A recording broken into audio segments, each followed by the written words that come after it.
SIR के खिलाफ दिल्ली में रामलीला मैदान में कांग्रेस की बड़ी रैली। राहुल और प्रियंका के साथ मल्लिकार्जुन खड़गे वोटर लिस्ट में गड़बड़ी और वोट चोरी का मुद्दा उठाएंगे। कांग्रेस की रैली को लेकर संबित पात्रा ने कहा, कांग्रेस घुसपैठियों को बचाने की कोशिश कर रही है। एसआईआर को लेकर झूठी कहानी गढ़ रही है कांग्रेस। एसआईआर को लेकर कांग्रेस की रैली पर बीजेपी के महासचिव तरुण चुग ने कहा, ये लोग लोकतंत्र को कमजोर करने की कोशिशों में राहुल गांधी को जनता पहले ही नकार चुकी है। कांग्रेस की रामलीला मैदान में होने वाली रैली पर गिरिराज सिंह ने कहा, कांग्रेस ने 70 साल तक वोट चोरी की।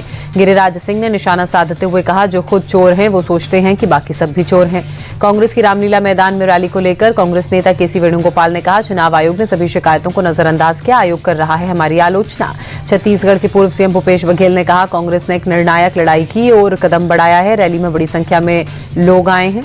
कांग्रेस नेता अजय कुमार लल्लू ने बीजेपी सरकार को वोट चोरी की सरकार बताया। कहा, लोकतंत्र को खत्म करने की कोशिश में बीजेपी जुटी है। कांग्रेस की रामलीला मैदान में होने वाली वोट चोर गद्दी छोड़ रैली पर कांग्रेस सांसद प्रमोद तिवारी ने कहा, ये सिर्फ कांग्रेस का नहीं बल्कि पूरे देश का मुद्दा है। प्रमोद तिवारी का बयान, कहा, मैं जनता में बहुत उत्साह देख रहा हूं। ये रैली लोकतंत्र को बचाने के लिए हो रही है। एसआईआर के खिलाफ कांग्रेस की रैली पर आरजेडी के मृत्युंजय तिवारी ने कहा, एसआईआर के खिलाफ पूरे विपक्ष को सड़कों पर उतरना होगा। सरकार वोट चोर नहीं, वोट की डकैती कर रही है। दिल्ली में एसआईआर के खिलाफ कांग्रेस की रैली पर बिहार बीजेपी अध्यक्ष दिलीप जायसवाल ने कहा, विपक्ष के पास कोई काम नहीं है, जनता इन्हें नकार चुकी है। कांग्रेस की रैली को लेकर बीजेपी नेता वीरेंद्र सचदेवा का निशाना। कहा, ये संसद में गृह मंत्री के जवाबों का सामना नहीं कर पाए थे। कांग्रेस के नेता राहुल गांधी को पड़ा था भागना। एसआईआर के विरोध को लेकर विपक्ष पर बरसे बीजेपी नेता रविशंकर प्रसाद ने कहा, कांग्रेस जीते तो चुनाव आयोग सही और हारे तो गड़बड़। जनता के बीच कांग्रेस ने साख खोई। अर्जेंटीना के फुटबॉलर मेसी का आज मुंबई में प्रोग्राम। सचिन तेंदुलकर और सुनील छेत्री से मुलाकात का कार्यक्रम, चैरिटी शो में भी होंगे शामिल। मुंबई के बांद्रा वाली सीलिंग को फुटबॉलर लियोनेल मेसी के स्वागत के लिए सजाया गया। शानदार लाइटिंग्स की गई। हैदराबाद में अर्जेंटीना के फुटबॉलर लियोनेल मेसी ने सीएम रेवंत रेड्डी के साथ फुटबॉल खेला। मैच देखने के लिए दूर दूर से पहुंचे दर्शक। मेसी ने स्टेडियम में आए दर्शकों का अभिवादन स्वीकार किया। राहुल गांधी भी मेसी और रेवंत रेड्डी के साथ रहे मौजूद। कोलकाता में स्टार फुटबॉलर लियोनेल मेसी के फैंस का हंगामा। मेसी के जल्दी चले जाने पर भड़के फैंस ने सॉल्ट लेक स्टेडियम में बोतलें फेंकी। नाराज फैंस ने स्टेडियम में तोड़फोड़ की। खराब प्रबंधन का आरोप लगाया। फैंस के मुताबिक स्टेडियम में सिर्फ 10 मिनट ही रुके मेसी। कोलकाता में लियोनेल मेसी के होटल के बाहर फैंस का जमावड़ा। पुलिस ने हल्के बल का प्रयोग कर भीड़ को खदेड़ा। ऑल इंडिया फुटबॉल फेडरेशन ने घटना से पल्ला झाड़ा। कहा, हमारी अनुमति के बिना इस आयोजन को किया गया। निजी कंपनी ने दायित्व संभाला और जिम्मेदारी पूरी नहीं निभाई। हंगामे के बाद एक्शन में आई कोलकाता पुलिस। कार्यक्रम के मुख्य आयोजक सद्रुत दत्ता को गिरफ्तार किया। अव्यवस्था को लेकर पूछताछ जारी। मुख्यमंत्री ममता बनर्जी ने अव्यवस्था के लिए माफी मांगी। तोड़फोड़ की घटना को दुर्भाग्यपूर्ण बताते हुए रिटायर्ड जज की अध्यक्षता में एक कमेटी का गठन किया। घटना पर बंगाल के खेल मंत्री अरूप बिस्वास ने साधी चुप्पी। कहा, जांच से पहले मामले पर कमेंट करना गलत। ममता सरकार की लापरवाही की वजह से हंगामा। केंद्रीय मंत्री रामदास अठावले ने साधा निशाना।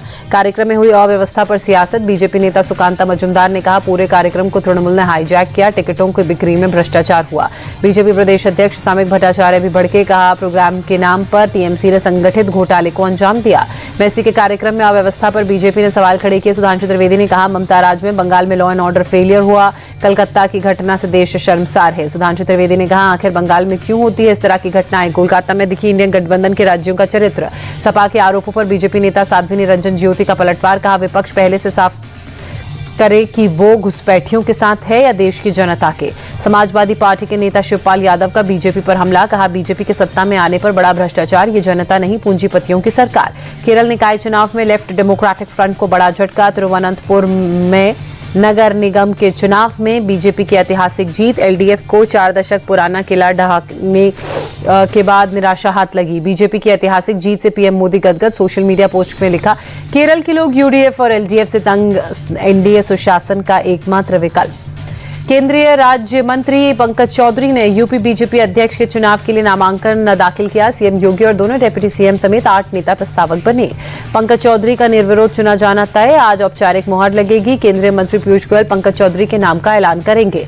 डिप्टी सीएम केशव प्रसाद मौर्य ने कहा, नए अध्यक्ष के नेतृत्व में 2027 का चुनाव लड़ेंगे, जीतेंगे। 2027 में 17 से बड़ी जीत का भरोसा भी दिलाया।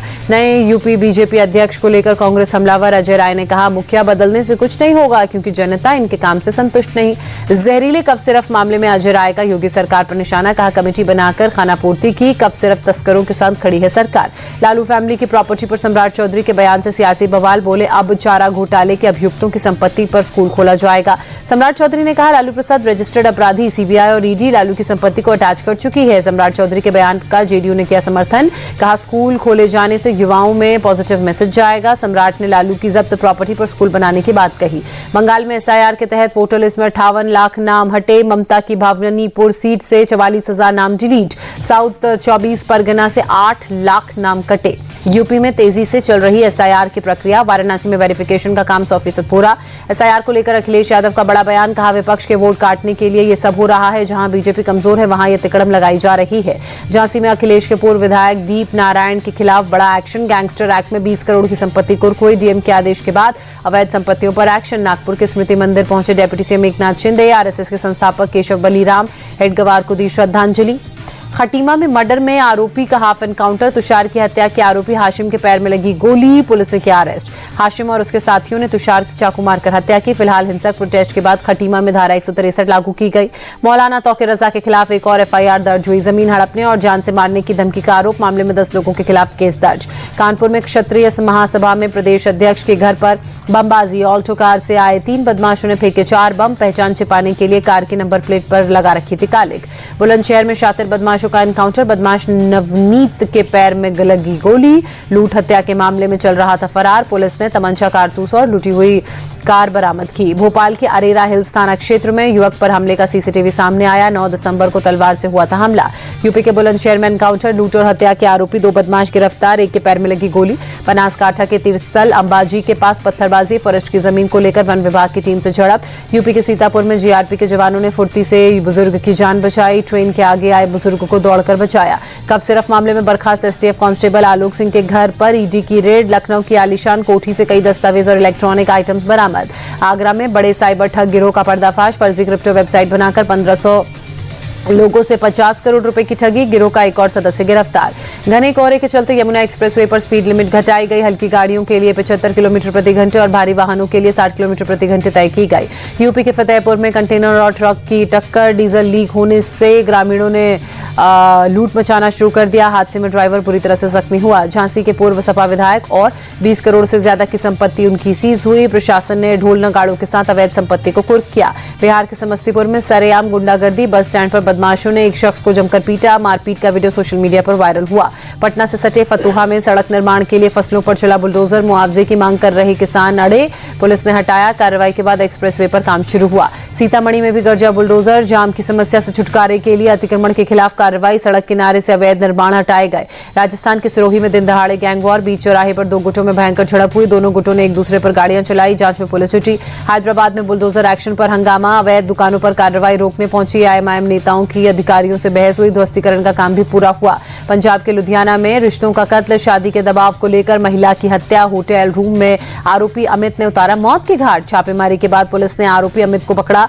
होटल में बहस के दौरान महिला से की मारपीट, महिला ने आरोपी के प्राइवेट पार्ट पर किया था हमला। लुधियाना में लुटेरों का आतंक, बाइक सवार चोरों ने महिला का पर्स छीनने की कोशिश की। चोर मचाने के बाद घबराकर मौके से भागे। घटना सीसीटीवी में कैद, आरोपी की तलाश में पुलिस जुटी। पंजाब के मोगा में भी सैलून में गुंडागर्दी, गली में सीवरेज को लेकर विवाद हुआ। दबंगों ने दुकान में घुसकर सैलून मालिक को जमकर पीटा। सीसीटीवी में पूरी घटना कैद हुई। गोवा क्लब बर्निंग केस में गिरफ्तार 4 आरोपियों की रिमांड 5 दिन और बढ़ी। अरपोरा पंचायत के सदस्यों से भी पूछताछ हुई। महाराष्ट्र के अहमदनगर में तेंदुए का आतंक जारी, 4 साल के मासूम को बनाया निशाना। हमले में बच्चे की मौत हुई। घटना सीसीटीवी में कैद, परिजनों का रो रो कर बुरा हाल। तेंदुए के हमले के बाद से ग्रामीणों में आक्रोश। गांव वालों ने तेंदुए को एनकाउंटर कर मारने की बात कही। 2 दिन पहले तेंदुए को पकड़ने के लिए अहमदनगर में लगाए गए थे 200 से ज्यादा पिंजरे। दिल्ली में फर्जी दवाई बनाने वाली फैक्ट्री का भंडाफोड़ हुआ। पुलिस ने 2 आरोपियों को गिरफ्तार किया। स्किन केयर की बनाते थे फेक मेडिसिन। बढ़ते प्रदूषण से दिल्ली वालों का हाल बेहाल। सीएक्यूएम ने ग्रैब 4 की पाबंदियों को लागू किया। गुजरात में दिल्ली हरियाणा बॉर्डर पर ट्रकों और दूसरी गाड़ियों के बीच टक्कर हुई। जांच में पुलिस जुटी। ग्रैब 4 की पाबंदियां लागू होने के बाद पुलिस अलर्ट। दिल्ली में सांस लेना दूभर हुआ, गंभीर श्रेणी में पहुंचा प्रदूषण का स्तर। आईटीओ इलाके में AQI 484, आसमान में धुंध की मोटी परत। दिल्ली के पटपड़गंज इलाके में एयर क्वालिटी इंडेक्स 488 दर्ज हुआ, आसमान में छाई धुंध की परत। मोटी परत की वजह से विजिबिलिटी भी लो हुई। दिल्ली के आनंद विहार इलाके में 500 के करीब पहुंचा AQI, सांस लेना बेहद मुश्किल हुआ, इलाके में छाई स्मॉग की मोटी परत। प्रदूषण से निपटने के लिए दिल्ली में जगह जगह पानी का छिड़काव जारी। इंडिया गेट इलाके में MCD ने सड़क पर पानी का छिड़काव किया। कनॉट प्लेस इलाके में भी गंभीर श्रेणी में पहुंचा प्रदूषण का स्तर। AQI 483 दर्ज किया गया, इलाके में स्मॉग की मोटी परत छाई। यूपी के श्रावस्ती में ठंड और कोहरे की डबल मार, आसमान में छाया घना कोहरा, विजिबिलिटी हुई कम।